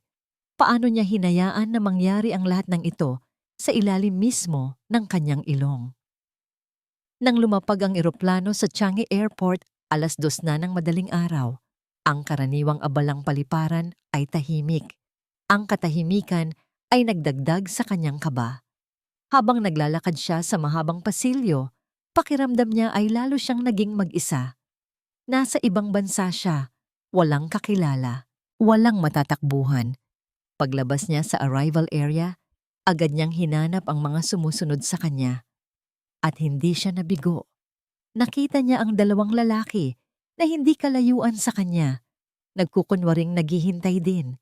Sumakay siya ng taxi at nagpahatid sa Marina Bay Sands, isa sa mga pinakasikat na hotel doon. Alam niyang kailangan niyang pumunta sa isang lugar na maraming tao. Isang lugar na mahirap gumawa ng masama. Pagdating sa kanyang hotel room, ang una niyang ginawa ay silipin ang bintana. Mula sa kanyang kwarto, tanaw niya ang nagniningning na Singapore skyline. Napakaganda. Ngunit para sa kanya, ang bawat ilaw ay parang isang mata na nagmamasid. Nilak niya ang lahat ng pinto. Hinarangan niya ng upuan ng main door. Pagkatapos, naupo siya sa kama. Oras na para sa susunod na hakbang. Ayon sa instruksyon ni Lolo Ben, ang bangko ay magbubukas ng 9:00 ng umaga. Mayroon siyang 7 oras na paghihintay. 7 oras ng kaba at takot. Kinuha niya ang papel na ibinigay sa kanya ni Lolo Ben. Nakasulat dito ang pangalan ng bangko, ang numero ng safety deposit box, at isang pekeng pangalan, Amelia Chua. Mayroon ding password, isang salita, Hustisya. Niyakap niya ang kanyang mga tuhod. Sa isip niya, nagdarasal siya para sa kanyang sarili, para kay Lolo Ben. Nang biglang tumunog ang telepono sa kanyang kwarto, napatalon siya sa gulat. Sino ang tatawag sa kanya dito? Nanginginig niyang sinagot ang telepono. Hello? Good morning, Miss Reyes, sabi ng isang boses sa front desk. We just want to inform you that your husband, Mr. Mateo Reyes, has just checked in. He's on his way up to your room. Nanlamig ang buong katawan ni Isabela. Bago pa siya makasagot, may narinig siyang malakas na katok sa kanyang pinto. Knock, knock, knock. Isabela? Hon? Buksan mo to. Nandito na ako para sunduin ka. Ang boses ni Mateo, ang boses ng kanyang kalbaryo, nasa labas na siya ng kanyang pinto. Nahuli na siya. Parang isang kidlat na tumama sa kanya ang mga salita mula sa front desk. Si Mateo. Narito. Paano? Paanong nalaman niya kung saang hotel siya nag-check-in? Ang malalakas na katok sa pinto ay parang mga martilyong pumupukpok sa kanyang sentido. Isabela, alam kong nandyan ka. Buksan mo ang pinto. Sigaw ni Mateo mula sa labas. Wala na ang paglalambing. Ang naririnig na lang niya ay isang malamig at mapilit na utos. Napaatras si Isabela, papalayo sa pinto. Ang kanyang likod ay tumama sa malamig na salamin ng bintana. Ang kanyang mga mata ay nanlalaki sa takot, palingalinga. Sa loob ng kwarto, naghahanap ng matatakasan, ngunit wala. Nasa ika-40 palapag siya. Ang tanging daan palabas ay ang pinto kung nasaan ang kanyang halimaw. Kung hindi mo bubuksan ito, sisirain ko. Pagbabanta ni Mateo. Nanginginig ang buong katawan ni Isabela. Napatingin siya sa telepono. Kanino siya tatawag? Sa pulis? Anong sasabihin niya? Na kinakatok siya ng sarili niyang asawa? Pag-aaway mag-asawa lang ang iisipin nila. Biglang nag-ring ang kanyang cellphone. Isang hindi pamilyar na numero na may Singapore country code. Sinagot niya ito, ang kamay ay nanginginig. Hello? Enjoying your stay in Singapore, Isabela? Ang boses na yon, malambing. May halong pang-aasar. Ang boses ni Veronica Cruz. V. Veronica. Ako nga, sabi nito, kasabay ng isang mahinang tawa. Nagulat ka ba? Akala mo ba talaga makakatakas ka sa akin? Ang liit ng mundo, Isabela. Lalo na para sa mga taong tulad ko na kayang bilhin ang bawat sulok nito. Anong kailangan mo? Tanong ni Isabela. Halos pabulong na lang. Simple lang. Ibigay mo sa amin ang gusto namin at hahayaan ka naming mabuhay. Sagot ni Veronica. Alam ko kung bakit ka nandyan. Ang microchip. Matalino ang matandang pulubi na yon. Pero mas matalino ako. Wala akong alam sa sinasabi mo. Huwag ka nang magsinungaling, Isabela. Hindi bagay sa'yo. Sabi ni Veronica. Ang boses ay biglang tumigas. Nandyan si Mateo para sunduin ka. Ibigay mo sa kanya ang susi at ang password ng safety deposit box. Pagkatapos, sasama ka sa kanya pabalik ng Pilipinas na parang walang nangyari. Magpapatuloy ang perpekto mong buhay. At kung hindi? Lakas loob na tanong ni Isabela. Isang nakakabinging katahimikan ang sumunod. Kung hindi, sabi ni Veronica. Ang bawat salita ay mabagal at puno ng lason. Ang magandang syudad na yan, ang magiging libingan mo. Walang makakahanap sa'yo. Maglalaho ka na lang. At si Lolo Ben, sisiguraduhin kong mararanasan niya ang impyerno sa lupa bago siya sumunod sa'yo. Parang isang balde ng nagyayelong tubig ang ibinuhos kay Isabela. Ito na. Ito na ang katapusan. Wala na siyang pagpipilian. Oras na para mamili, Isabela, sabi ni Veronica. Ang buhay mo o ang isang pirasong plastik na wala namang halaga sa'yo. Ibinaba ni Veronica ang tawag. Kasabay nito, isang malakas na kalabog ang yumanig sa pinto. Gumamit na si Mateo ng puwersa.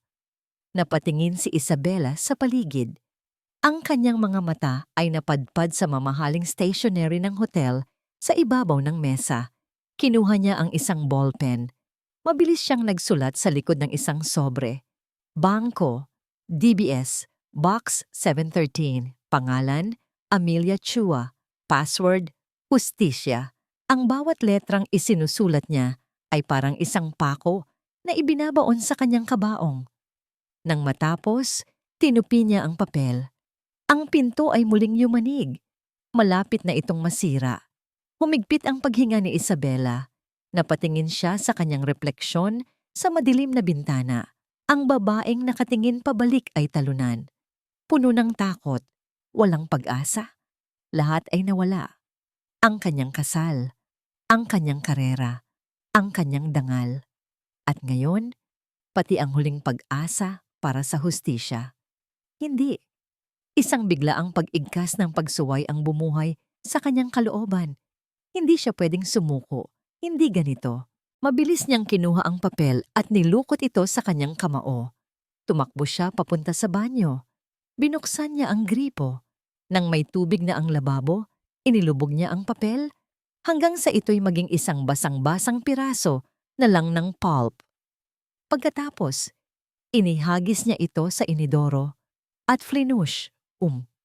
Ang pinto ng kanyang kwarto ay bumukas. Bumagsak ito papasok. Sa bukana, nakatayo si Mateo. Ang kanyang itsura ay hindi na ang asawang kilala niya. Ang mga mata nito ay nanlilisik sa galit. Ang kanyang damit ay gusot. Ang kanyang paghinga ay malalim. Sa likod ni Mateo, nakatayo ang dalawang lalaking sumusunod sa kanya. Dahan-dahang lumabas si Isabela mula sa banyo. Hinarap sila.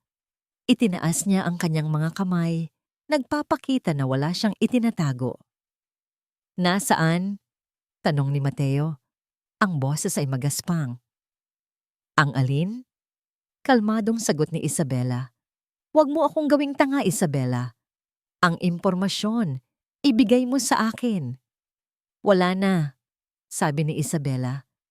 Sinira ko na. Isang nakakabinging katahimikan. Tinitigan siya ni Mateo na para bang hindi makapaniwala sa kanyang narinig. Pagkatapos, ang kanyang mukha ay namula sa galit. Sinungaling, sigaw nito at sumugod papunta sa kanya. Hinablot nito ang kanyang braso at itinulak siya papasok sa kwarto.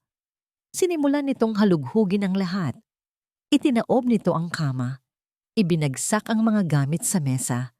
Winasak ang kanyang mga bagahe. Nasaan? Nasaan mo itinago? Sigaw nito na parang isang baliw. Hindi sumasagot si Isabela. Nakatayo lang siya sa isang sulok. Pinapanood ang lalaking minsan niyang minahal na maging isang halimaw. Nang wala itong makita, humarap itong muli sa kanya. Ang mga mata ay nag-aapoy. Magsalita ka? Hinawakan nito ang kanyang mga balikat at inalog siya ng malakas. Magsalita ka, kundi papatayin kita dito mismo. Nang biglang bumukas ang pinto sa likuran nila, ngunit hindi ito ang nasirang pinto ng kwarto. Ito ay ang connecting door, papunta sa katabing suite. Isang pinto na hindi niya alam na naroon pala. Mula sa dilim ng kabilang kwarto, isang kamay ang humila sa kanya papasok. Mabilis. Tahimik. Bago pa man makasigaw si Mateo o makakilos ang mga kasama nito, ang pinto ay muling nagsara at nag-lock. Natisod si Isabela sa kadiliman. Ang puso niya ay nasa kanyang lalamunan. Hinila siya ng estranghero palayo, patungo sa pinto ng kabilang suite palabas sa hallway. Nang buksan nila ang pinto, ang maliwanag na ilaw ng hallway ay sumilaw sa kanila. Sino ka? Tanong ni Isabela, nagpupumigla. Ang lalaking humila sa kanya ay lumingon. Hindi niya ito kilala. Isang lalaking may seryosong muka at mga matang alerto. Walang oras para magpaliwanag, ma'am, sabi nito. Utos ni Mr. Season, kailangan na nating umalis. Sa di kalayuan, narinig nila ang pagsipa at pagbasag sa connecting door. Dito tayo, sabi ng lalaki, at hinila siya patakbo sa kabilang direksyon, palayo sa elevator, patungo sa hagdanan ng emergency exit. Tumakbo sila pababa sa emergency exit. Ang bawat hakbang ni Isabela ay mabigat, dala ng pagod at takot. Ngunit ang kamay ng lalaking humila sa kanya ay mahigpit at matatag. Ang tunog ng kanilang mga yabag ay umalingaw-ngaw sa makitid na hagdanan. Kasabay ng sigaw ni Mateo mula sa itaas na unti-unti nang humihina habang sila'y papalayo. Sino ka talaga? Tanong muli ni Isabela habang sila'y tumatakbo. Pangalan ko'y David, sagot ng lalaki, hindi humihinto. Dati akong ahente ng NBI, kasama ako ni Mr. Season sa kaso Laban kay Veronica Cruz, 20 taon na ang nakalipas. Isa ako sa mga iilang naniwala sa kanya. Nang makalaya siya, nangako akong tututulong ako sa kanya sa oras na handa na siyang kumuha ng hustisya. Nakarating sila sa parking garage sa basement. Dinala siya ni David sa isang simpleng itim na kotse. Saan tayo pupunta? Paano si Lolo Ben? Nag-aalalang tanong ni Isabela. Ligtas na si Lolo Ben. Ang mga taong kasama niya sa litrato ay mga tauhan ko. Inilayo lang namin siya bago pa man makakilos ang mga tao ni Veronica. Paliwanag ni David habang mabilis nitong pinaaandar ang sasakyan. Bahagi lahat ng plano. Kailangan naming paniwalain si Veronica na hawak niya ang lahat ng baraha. Napatingin si Isabela kay David. Unti-unting nauunawaan ang lahat. Kaya hinayaan niyo akong masundan? Oo, ma'am. Kailangan naming malaman kung hanggang saan ang gagawin nila. Kailangan naming mapatunayan na handa silang gumamit ng dahas. Ang nangyari sa hotel room mo, lahat yon ay na-record. Isang pinaghalong gulat at paghanga ang naramdaman ni Isabela. Hindi pala siya nag-iisa. Sa buong panahon na akala niya ay wala na siyang pag-asa, may isang planong gumagana sa likod ng lahat. Dinala siya ni David sa isang maliit at ligtas na apartment sa labas ng sentro ng syudad. Sa loob, may mga laptop, monitor, at iba't ibang high-tech na kagamitan. Naroon ang 2 pang tao na seryosong nakatutok sa kanilang mga computer. Isabela, sabi ni David, inabutan siya ng isang basong tubig. Akala ni Veronica, talo ka na. Akala niya, nasira mo na ang impormasyon. Ito na ang pagkakataon natin. Ang tanong, ano ang huling baraha mo? Tumingin si Isabela sa kanyang paligid. Ang mga taong ito ay isinusugal ang lahat para sa kanya. Para kay Lolo Ben. Ngayon, nasa kanya na ang bola. Hindi ko sinira ang impormasyon, sabi ni Isabela. Nagkatinginan sina David at ang kanyang mga kasama. Ang papel na sinira ko ay kopya lang, pagpapatuloy niya. Ang orihinal na papel na may password. Nilunok ko ito bago pa man ako lumabas ng banyo. Isang ngiti ang sumilay sa labi ni David. Mas matalino ka kaysa sa inaakala nila. Naupo si Isabela sa harap ng isang laptop. Ngunit hindi sapat na makuha lang ang microchip. Kung isa lang sa atin ang hahawak niyan, kayang-kaya pa rin itong itago o sirain ni Veronica. Kailangan nating gumawa ng isang pagsabog na hindi niya kayang kontrolin. Sa mga sumunod na oras, si Isabela Reyes ay hindi na biktima. Siya ay naging anghenyo sa pananalapi na kilala ng lahat. Ang kanyang mga daliri ay mabilis na gumalaw sa keyboard. Ang kanyang utak ay gumana ng mas mabilis kaysa dati. Hindi lang natin kukunin ang laman ng chip, sabi niya sa grupo. I-upload natin ito, hindi lang sa NBI sa Pilipinas, kundi sa Interpol, sa FBI, sa Monetary Authority of Singapore, sa lahat ng financial intelligence unit sa buong mundo na may kinalaman sa mga transaksyon niya. Gagawa tayo ng isang information bomb. Sa oras na isend natin ito, sabay-sabay nilang matatanggap. Hindi na ito kayang pigilan o pagtakpan ni numan. Nagtrabaho sila ng walang tigil. Si David at ang kanyang team ang nag-asikaso sa technical side sa pag-secure ng kanilang koneksyon at pag-bypass sa mga security system.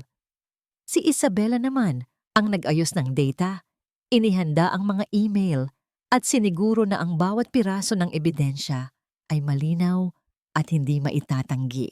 Habang papalapit na ang umaga, ramdam nilang lahat ang bigat ng sandaling iyon.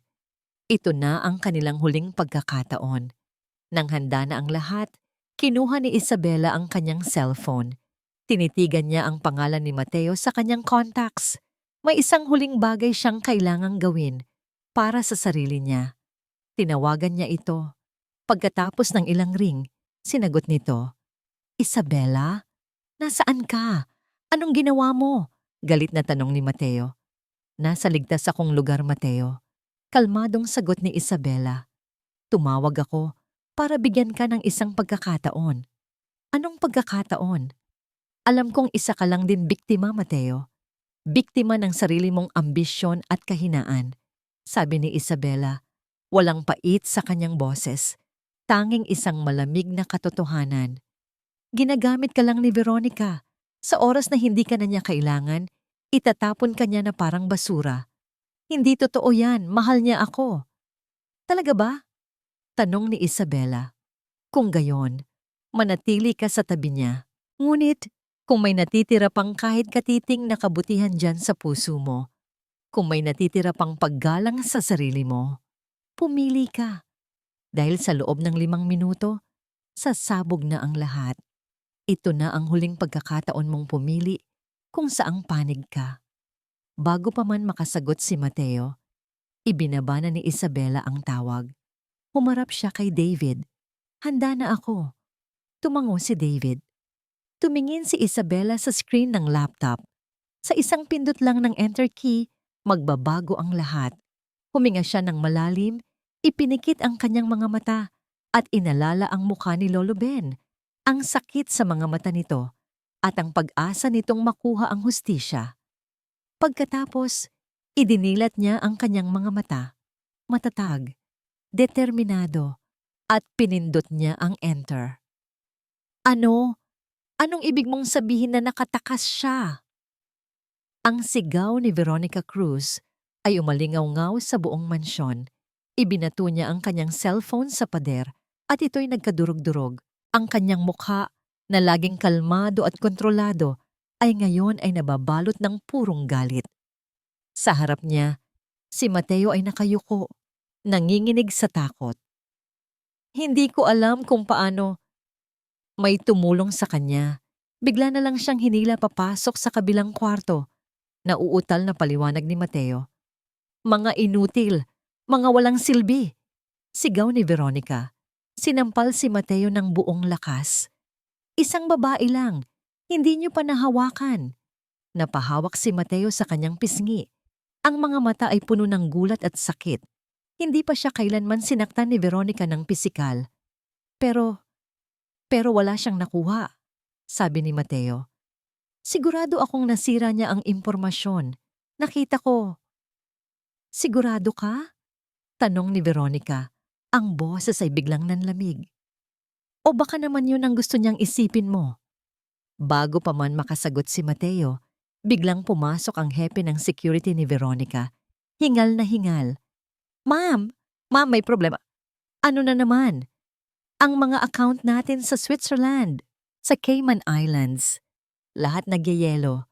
May mga notice mula sa international banks. May nag-leak ng impormasyon. Parang isang bomba na sumabog sa loob ng silid.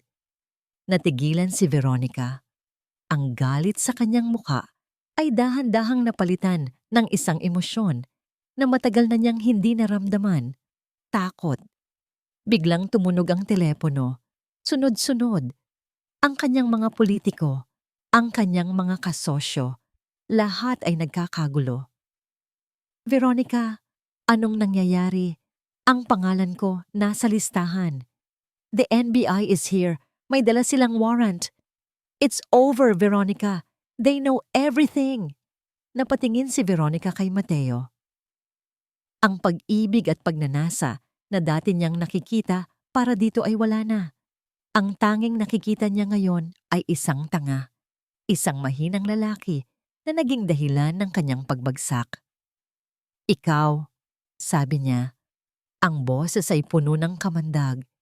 Ikaw ang may kasalanan nito. Sa labas ng mansyon, sunod-sunod na sirena ang nagsimulang marinig. Papalapit, papalakas, kasabay ng kaguluhan sa mansyon, isang team ng NBI agents ang biglang pumasok sa opisina ni Veronica. Ang mga empleyado ay nagsigawan sa gulat. NBI! Nobody move! Freeze all computers! Sigaw ng team leader. Mabilis nilang sinugod ang opisina ni Veronica, ang executive suite at ang server room.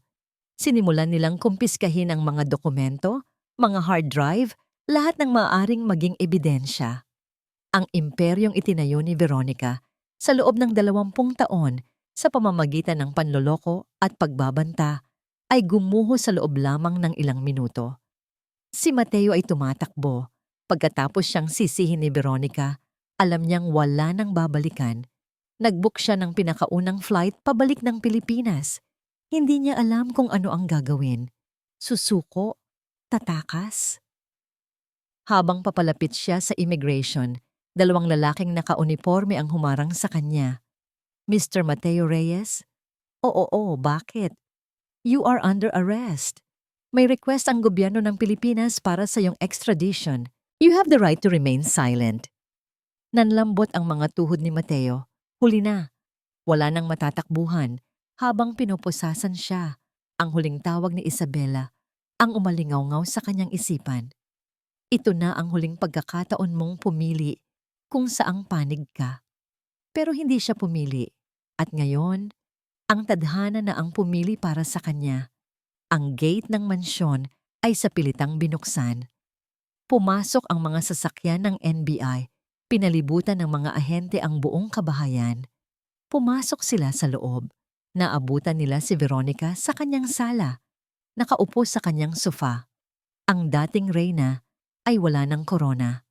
Ang galit sa kanyang muka ay nawala na, napalitan ng isang nakakakilabot na katahimikan. Tila tanggap na niya ang kanyang pagkatalo. Veronica Cruz, you are under arrest for the crimes of money laundering, fraud, and economic sabotage, sabi ng NBI director. Hindi sumagot si Veronica. Dahan-dahan lang siyang tumayo. Inilahad niya ang kanyang mga kamay para pusasan. Habang inilalabas siya ng kanyang mansyon, sa harap ng nagkakagulong media, isang reporter ang sumigaw ng tanong, Ma'am Cruz, sino ang nanlaglaglag sa inyo? Sa unang pagkakataon, tumingin si Veronica sa kamera. Isang maliit, mapait na ngiti ang sumilay sa kanyang mga labi. Hindi sino, sagot niya, kundi ano. Ano po? Hustisya. Habang isinasakay siya sa sasakyan ng NBI, ang mga mata niya ay napatingin sa kanyang mga tauhan, sa kanyang mga security, sa mga taong binayaran niya para maging tapat sa kanya. Ngunit ngayon, ang lahat ay nakatingin lang sa kanya. Walang awa, walang tulong. Sa huli, sa kabila ng lahat ng kanyang kapangyarihan at pera, namatay siyang mag-isa. Pinapanood ni Isabela ang lahat ng ito sa live news feed sa internet. Ang pag-aresto kay Veronica. Ang balita tungkol kay Mateo. Ang pagbagsak ng imperyo. Hindi siya nakaramdam ng saya o ng paghihiganti. Ang naramdaman lang niya ay isang malalim, nakakapagpaluwag na katahimikan. Tapos na. Sa wakas. Sa tabi niya, si David ay nakatanggap ng tawag. Nakipag-usap ito sandali at pagkatapos ay humarap sa kanya. Tumawag si Lolo Ben, sabi ni David, isang malawak na ngiti sa kanyang mukha. Sabi niya, maraming salamat daw. Sa unang pagkakataon sa loob ng maraming araw, ngumiti si Isabela. Isang tunay, taos-pusong nangiti at pagkatapos, nagsimula siyang umiyak. Hindi dahil sa sakit o galit, kundi dahil sa wakas, malaya na siya. Makalipas ang isang linggo, bumalik si Isabela sa Pilipinas. Hindi siya bumalik bilang isang takas, kundi bilang ang star witness sa pinakamalaking kasong financial fraud sa kasaysayan ng bansa. Sinalubong siya ng kanyang mga abogado at ng isang team mula sa NBI. Dinala siya sa isang safe house, malayo sa mata ng media na nag-aabang sa bawat galaw niya. Ang mga sumunod na buwan ay isang mahabang proseso ng paghahanda para sa paglilitis. Paulit-ulit niyang isinalaysay ang lahat ng nangyari. Bawat dokumentong pinirmahan niya, bawat kasinungalingan ni Mateo, bawat pagbabanta ni Veronica. Ang bawat salita ay isang tinik na binubunot mula sa kanyang dibdib. Dumating ang araw ng paglilitis. Ang courtroom ay puno ng mga tao, mga reporter, mga abogado, mga usisero. Ang buong bansa ay nakatutok. Nang pumasok si Isabela, ang lahat ng kamera ay bumaling sa kanya. Ngunit hindi siya natinag. Ang kanyang suot ay isang simpleng itim na bestida. Ang kanyang lakad ay matatag, Ang kanyang mukha ay kalmado. Ito na ang huling laban niya. Naupo siya sa witness stand. Sa kanyang harapan, sa kabilang panig ng silid, ay nakaupo ang 2 taong sumira sa buhay niya. Si Veronica Cruz, nakasuot pa rin ng mamahaling damit, ngunit ang aura ng kapangyarihan ay wala na. Napalitan ito ng isang maputlang pagmamataas. Tumingin ito sa kanya, hindi galit, kundi may malamig na pagtatasa na para bang sinusukat pa rin ang kanyang kahinaan. At sa tabi nito, si Mateo. Payat. Nangungulimlim ang mga mata. Ang dating kumpiyansa ay naging isang desperadong paghahanap ng awa. Mula nang maupo si Isabela, hindi nito inaalis ang tingin sa kanya. Ang mga mata nito ay sumisigaw ng isang tanong na hindi nito masabi. Patawarin mo ako. Ngunit hindi siya tiningnan ni Isabela. Hindi kahit isang beses. Miss Reyes, can you please tell the court about your relationship with the accused, Mr. Mateo Reyes? Tanong ng piskal. He is my husband. Sagot ni Isabela, ang boses ay malinaw at matatag. Ang paggamit niya ng salitang is, sa halip na was, ay tila isang huling patunay ng bigat ng pagkakanulo. Isinalaysay niya ang lahat, ang simula ng kanilang pagsasama, ang unti-unting panlalamig, ang mga kasinungalingan, ang mga pekeng pirma, ang gabi, sa Dasmariñas Village, lahat, walang emosyon, tanging mga katotohanan. Habang nagsasalita siya, nakikita niya sa gilid ng kanyang mata ang pagbabago sa reaksyon ni Mateo. Mula sa pag-asa, naging pagkabigo, hanggang sa tuluyang pagtanggap ng katotohanan na wala nang babalikan. Ang abogado ni Veronica ay sinubukang sirain ang kanyang kredibilidad. Miss Reyes, hindi ba't posible na alam ninyo ang lahat ng ito? Na kayo ay kasabwat at nang nalaman ninyong malapit ng mabuko, si Mr. Reyes at si Miss Cruz ang inyong idiniin? Tumingin si Isabela sa abogado at pagkatapos ay sa mga hurado. Maaari po ninyong itanong sa sarili ninyo, sabi niya. Kung ako po ay kasabwat, bakit ko isusugal ang aking buhay sa Singapore para kunin ang ebidensyang magdidiin sa aming lahat? Kung ako po ay kasabwat, bakit ako narito ngayon? Isinisiwalat ang lahat ng kahihiyan at sakit na idinulot nito sa akin sa harap ng buong mundo? Walang naisagot ang abogado. Ang huling ebidensya ay iprinisenta. Ang laman ng microchip, ang mga recording mula sa hotel sa Singapore, ang testimonya ng iba pang mga biktima na sa wakas ay nagkaroon na ng lakas ng loob na magsalita. Kasama na si Lolo Ben. Dumating ang araw ng hatol. This court finds you, Veronica Cruz, guilty beyond reasonable doubt. This court finds you, Mateo Reyes, guilty beyond reasonable doubt. Ang tunog ng gavel ng hukom ay parang isang hudyat, isang katapusan. Si Veronica ay nanatiling walang emosyon. Tila matagal na niyang tanggap ang kanyang kapalaran. Ngunit si Mateo, sa pagkarinig ng salitang guilty, ay napahagulhol. Isang tunog ng isang lalaking tuluyan nang nawalan ng lahat. Tumingin itong muli kay Isabela. Ang mukha ay basang-basa sa luha. Ang mga labi nito ay bumubulong ng kanyang pangalan. Isabela, I'm sorry.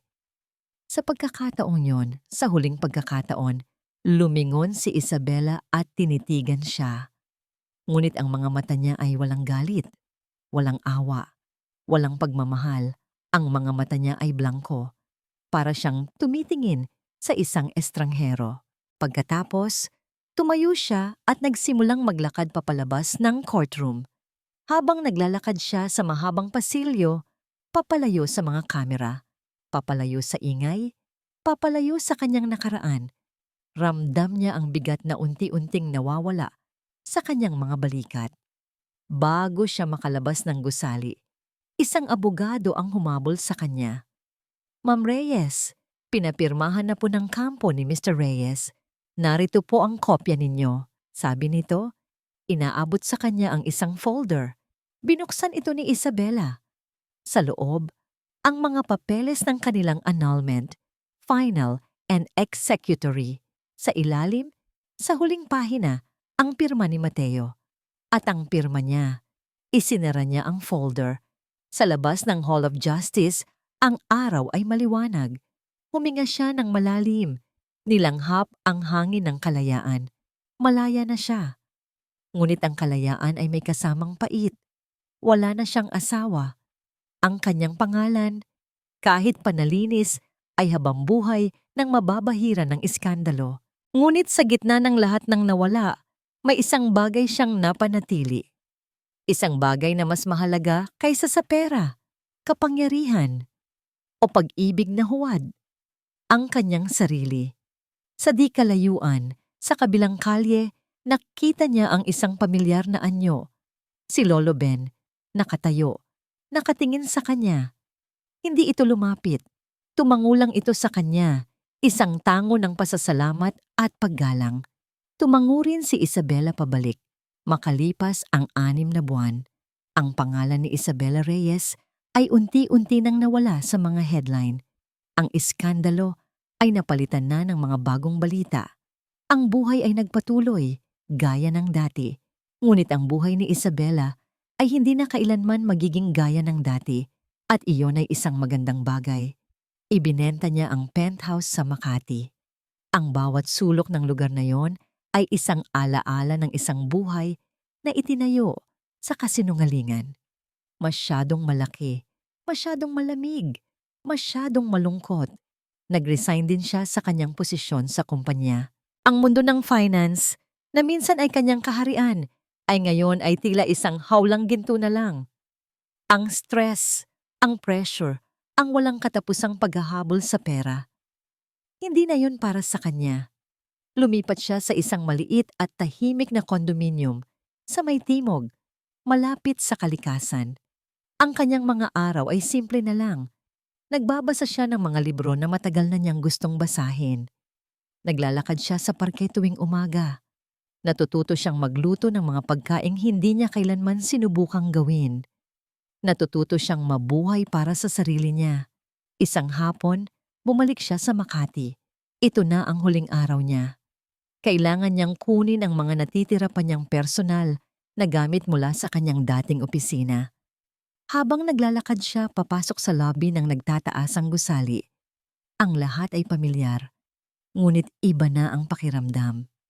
Dati, sa bawat pagpasok niya, ramdam niya ang bigat ng responsibilidad at ang tingin ng lahat.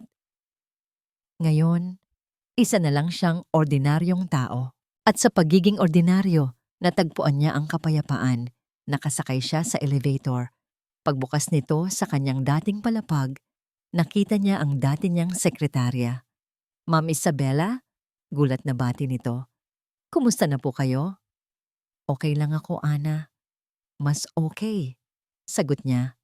May ngiti sa kanyang labi. Kinuha niya ang isang maliit na kahon ng kanyang mga gamit. Mga litrato, ilang libro, isang paboritong tasa. Habang papaalis, sinabi niya kay Ana, ingatan niyo ang sarili niyo. Isang simpleng paalam. Nang nasa lobby na siyang muli, papalabasan na ng gusali, nakita niya ito. Si Lolo Ben. Hindi na ito nakasuot ng uniforme ng janitor. Ang suot nito ay isang simpleng polo shirt at slacks. Nakaupo ito sa isa sa mga sofa sa lobby. Tila may hinihintay. Nang makita siya nito, dahan-dahan itong tumayo. Ma'am Isabela, bati nito. May ngiti sa kanyang mga labi. Lolo Ben, o dapat ko na po kayong tawaging Sir Benigno? Sagot ni Isabela. Ngumiti rin.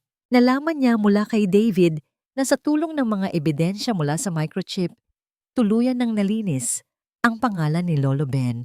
Ang kaso laban sa kanya ay muling binuksan at ibinasura. Nakakuha rin siya ng malaking danyos mula sa kumpanyang dati niyang pinagtrabahuhan.